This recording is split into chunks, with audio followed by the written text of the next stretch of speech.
UP की जनता ने अपना जनादेश दे दिया है। एक बार फिर से योगी सरकार की सत्ता में वापसी हो गई है और बहुमत भी ऐसा मिला है कि एक मजबूत सरकार बनने जा रही है।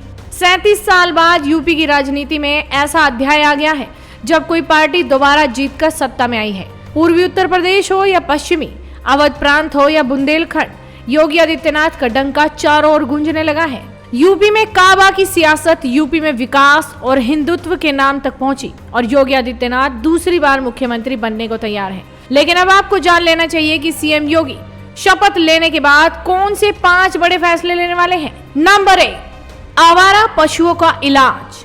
2017 में प्रदेश में भाजपा की सरकार बनने के बाद सीएम योगी ने आवारा गोवंश के लिए गो आश्रय स्थल बनाए जाने के आदेश दिए थे, जिसके बाद जिले में 160 अस्थायी गोवंश आश्रय स्थल बनाए गए थे। भरण पोषण के लिए 30 रुपया प्रति गोवंश निर्धारित किया गया, लेकिन महंगाई के चलते इन आश्रय स्थलों का संचालन मुश्किल हो गया, जिसके चलते आवारा पशु आश्रय स्थल में कम, सड़कों पर और खेतों पर ज्यादा नजर आने लगे। और अब योगी सरकार इस महत्वपूर्ण समस्या का भी निदान करेगी। पूरे चुनाव में विपक्ष ने भी अधिकतर यही मुद्दा उठाया और जनता भी कुछ हद तक इसी मुद्दे को लेकर परेशान दिखी। लेकिन अब योगी सरकार नए गौ आश्रय स्थलों की भी भूमि उपलब्ध करवाने पर काम करेगी और आवारा पशुओं का भी निदान हो जाएगा। नंबर 2, 25 बड़े माफियाओं का होगा अंत। यूपी जैसे राज्य में कानून व्यवस्था को बनाए रखना एक बड़ा मुद्दा है, क्योंकि यूपी के माफियाओं और बाहुबलियों द्वारा व्यापारियों और जनता को कई धमकियों, फिरौती और तमाम तरह की कठिनाइयों का सामना करना पड़ता था।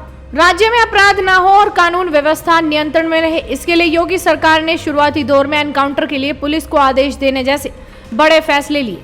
वहीं यूपी के माफियाओं की संपत्ति को जब्त करना, कुर्क कराना और उनके खिलाफ सख्त एक्शन लेने जैसे काम किए गए। यूपी के माफियाओं और अपराधियों के घरों पर बुलडोजर चलाने के कारण योगी आदित्यनाथ को बुलडोजर बाबा का भी नाम दिया गया और अब योगी इस बुलडोजर की रफ्तार को रुकने नहीं देंगे। पूर्वांचल के माफियाओं पर तो योगी का बुलडोजर खूब चला, लेकिन अब बारी है पश्चिमी उत्तर प्रदेश की। अब बुलडोजर का रुख यही मुड़ने वाला है।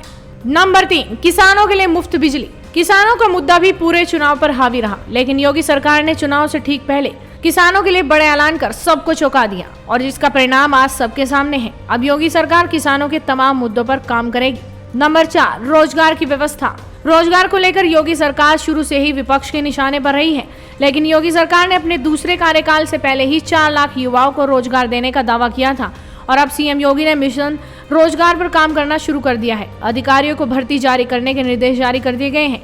नए उद्योगों की स्थापना और निवेश के लिए कंपनियों को प्रोत्साहित किया जा रहा है, यानी कि आने वाले 5 सालों में युवाओं को रोजगार भी मिलेगा और सुरक्षा भी। और नंबर 5, अयोध्या काशी के बाद मथुरा की बारी।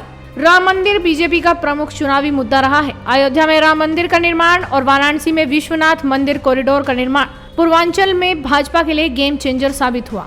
ये दोनों ही जज्बाती मुद्दे रहे हैं, जिसका फायदा पार्टी को मिला और अब योगी सरकार चाहेगी कि इस दूसरे कार्यकाल में मथुरा का विवाद भी खत्म किया जाए और कृष्ण मंदिर का निर्माण भी शुरू कराया जाए। तो ये थे वो 5 फैसले जो सीएम योगी अपनी सरकार के दूसरे कार्यकाल में जबरदस्त तरीके से लेंगे।